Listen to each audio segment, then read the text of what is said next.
Hi everyone and welcome to Career Mindsets. My name is Sandy Mtinkulu, aka the Doctor of Soil. One thing I have learned in my life that I would like to share with you today is that sometimes you will have this one problem, if not 2 or 3 problems, that will follow you in a way that you begin to believe that you do not deserve to have a good life, or you do not deserve to have good things in life. You'll begin to believe that maybe suffering is your portion.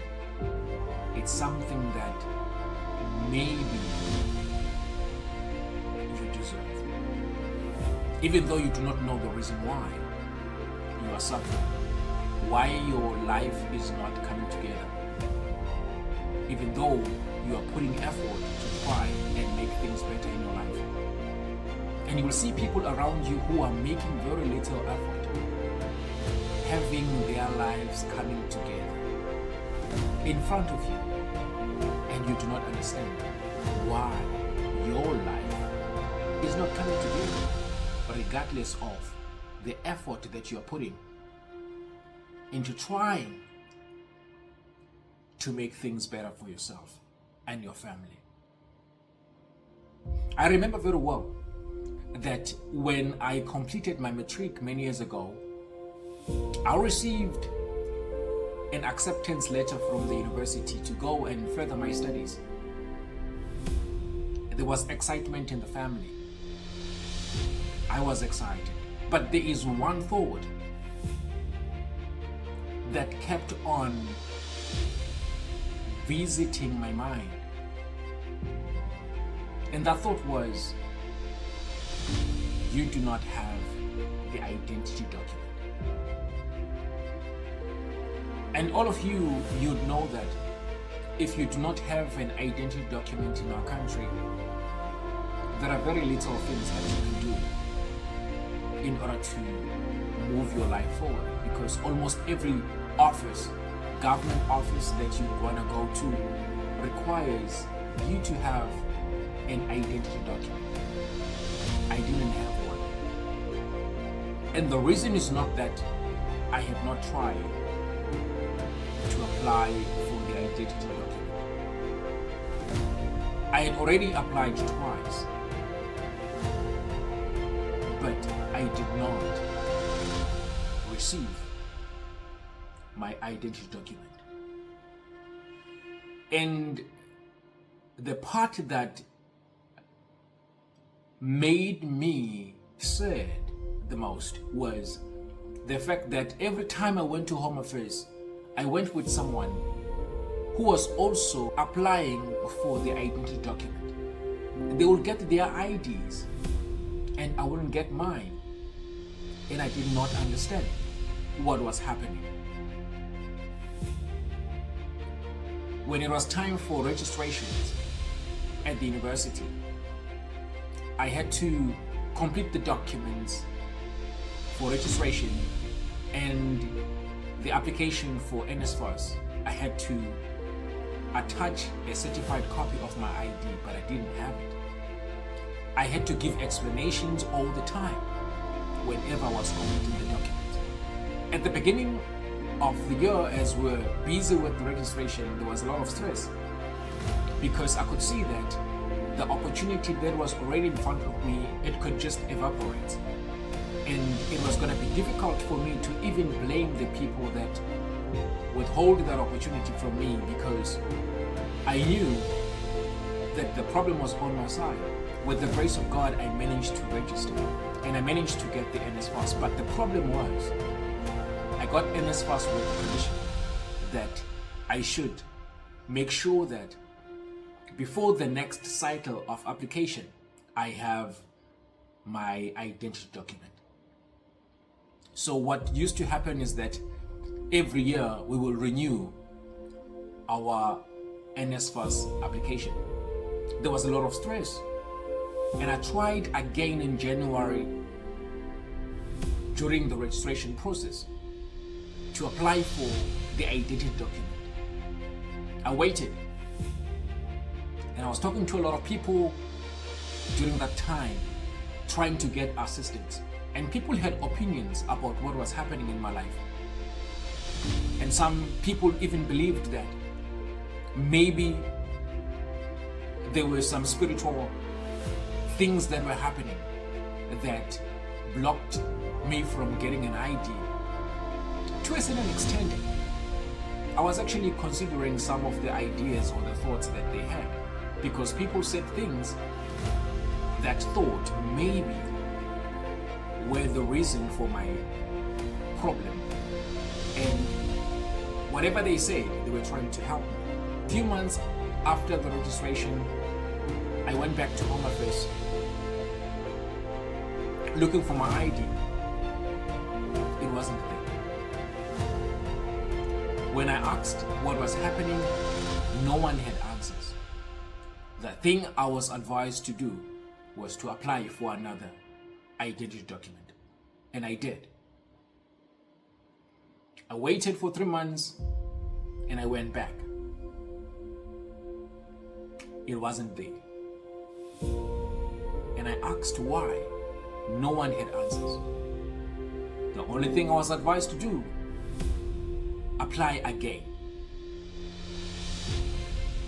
Reluctantly, I applied again. That was the 5th time. And I was just doing it because I didn't have other options. So I thought, if they're saying I must apply, I should apply. Even though I didn't understand what was happening, I decided to apply again. And then I waited. The time came for us to renew our loan agreement. I didn't have an identity document. And my application was extended.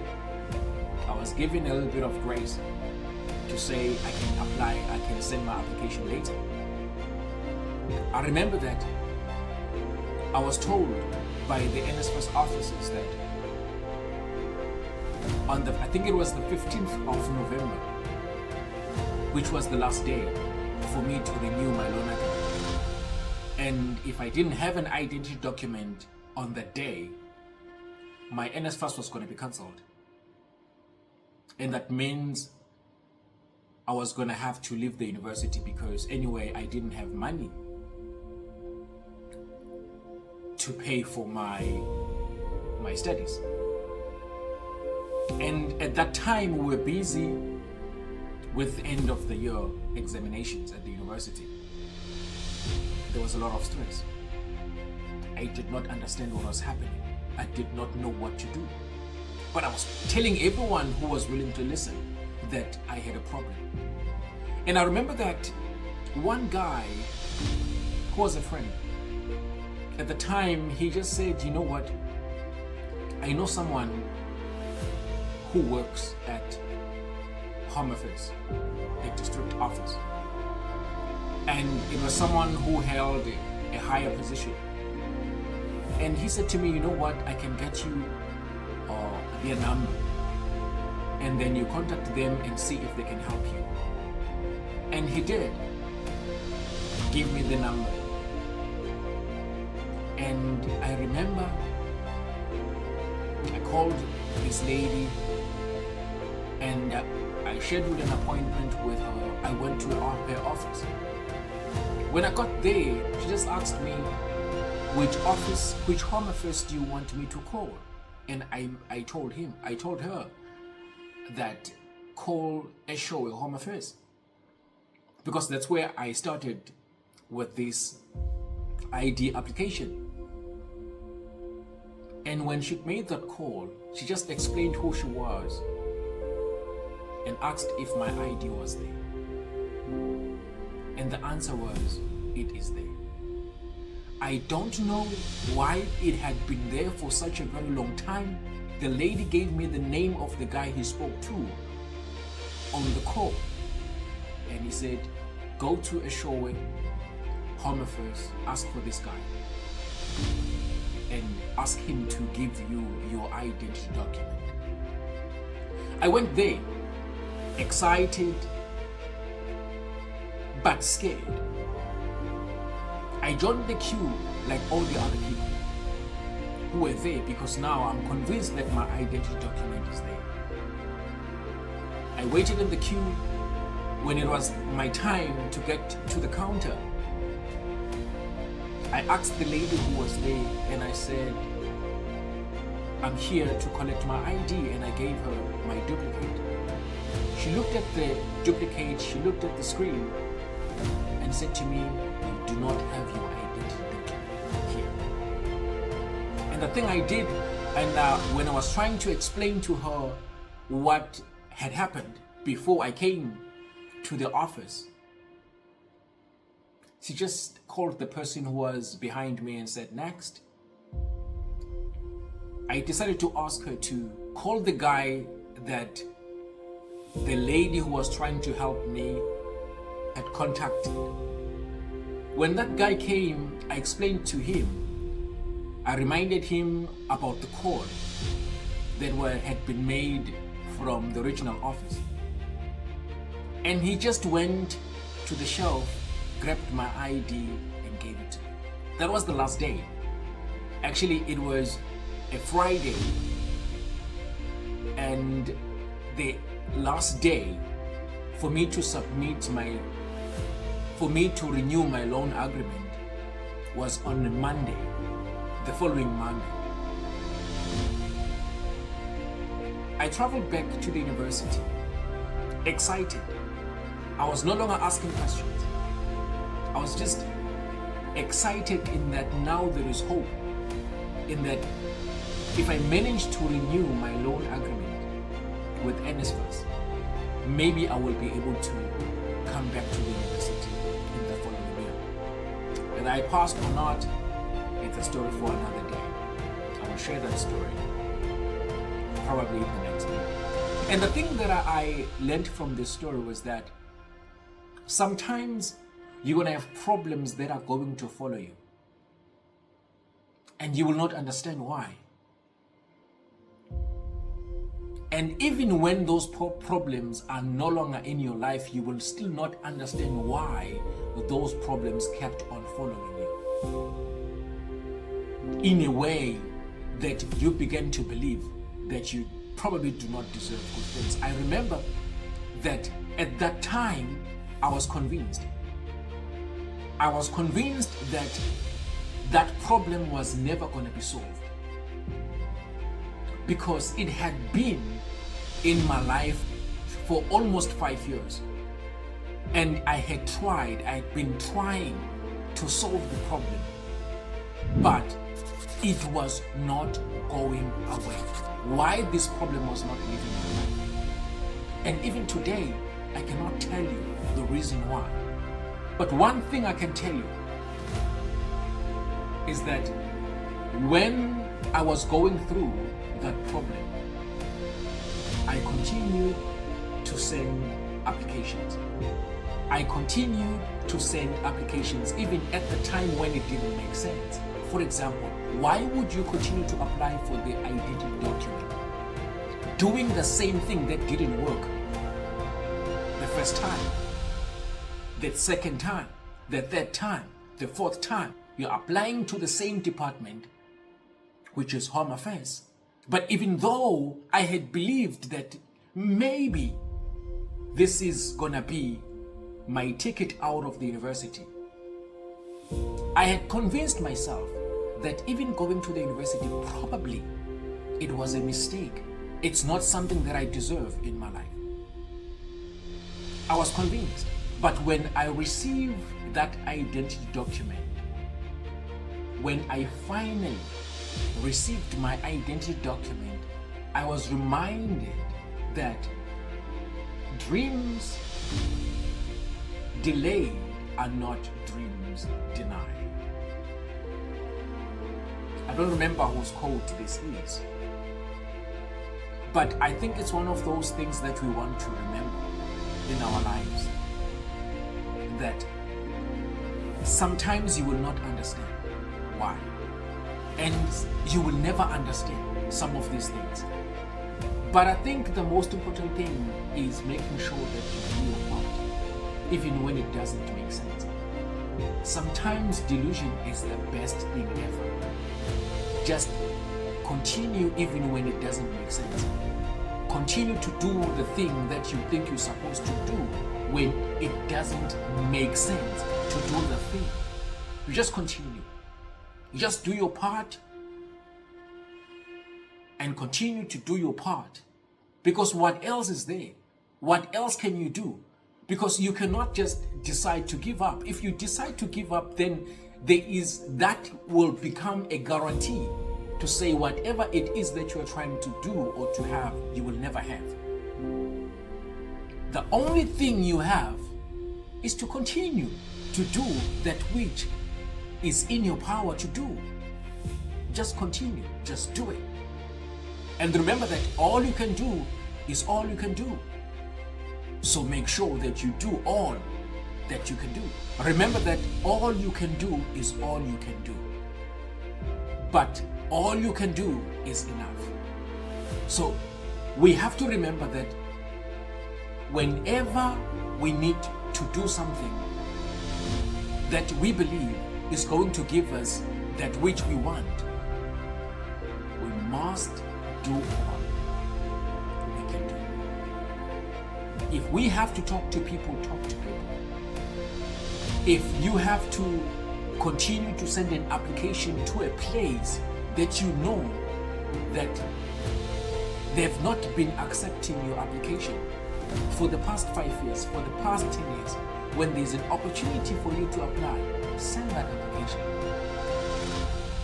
If there's someone that you have been trying to talk to for the past 10 years, he's not responding, and you get an opportunity to talk to that person, talk to that person. I know it's hard. I know it's difficult. I know it's draining. I know it's tiring. But believing that you do not deserve good things or you do not deserve a good life will land you in places you do not want to be in.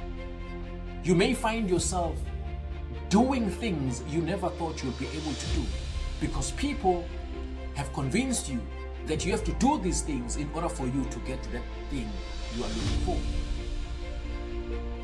Like I had a lot of suggestions that I was given, a lot of opinions that came that people thought were going to solve my problem. I thank God that I didn't act on any of them, except this one last thing that this guy, this friend suggested that I must do, which is to go to the regional office where I got the assistance. So one of the things I want to share with you is that you can't do it alone. You need people to help you to get to where you want to go. Number two, if you give up, that's going to be the guarantee that whatever it is you are looking for is not going to happen. You are not going to get. And whatever it is that you are wanting to do, you're never going to be able to do it if you decide to quit.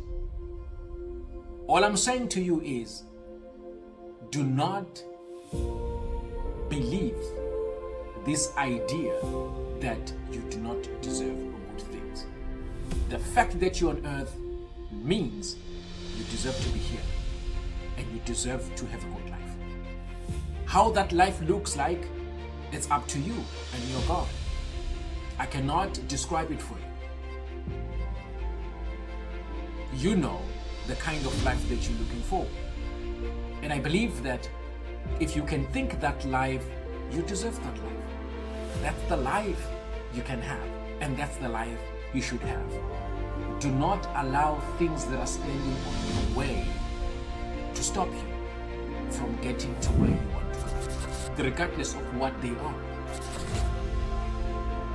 Because you deserve to have good things, and you deserve to have a good life. Thank you very much. If you liked what we shared here today, please make sure that you like this video and you share it with people that you think might benefit from it. And lastly, make sure that you subscribe to our channel so that you'll be the first one to see the next video we are going to share in this platform. Thank you very much. Peace.